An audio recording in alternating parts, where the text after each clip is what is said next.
তুলো কিনে একটু কোথা ছিল, বলছে কি ও একটা চিঠি লিখে দিতে হবে, তাহলে হইলে লিয়ে যাবে ক্লা। তা চিঠিটা নিচ্ছ না কেন? নিয়ে যাও। অন্য কেউ দিলে তো এখন আর হবে ক্লা। লিজে তো পাকা মোটো করে সইটা করে দিয়ে এসছো গার্জিয়ানের জায়গাটুতে। কি?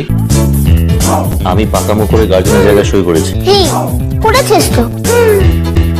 তুই যদি সইটা না করতিস আর মু যদি বড় বাবুকে দিয়ে সইটা কুড়াতাম, তাহলে মোর কামটা কতটা সহজ হইতো বলতো। আচ্ছা, অভিভাবকের জায়গায় যদি বড়বাবু সই করতো তাহলে কি সুবিধা হতো বলো তো? বারে ওকে পটাইলাই কামটা হইন যেত। কি বললে? মানে ওকে পটাইন চিঠিটা লিখে নিতাম, কি আবার ভুলবো। শুনলে বাবা কি বললো?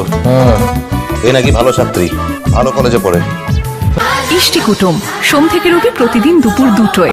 ভিডিওটি সম্পূর্ণ বিনোদনের জন্য করেছি, কোনো ভুল ত্রুটি হলে ক্ষমা করবেন। আর ভিডিওটি ভালো লাগলে অবশ্যই লাইক, কমেন্ট, সাবস্ক্রাইব করে দেবেন। ধন্যবাদ।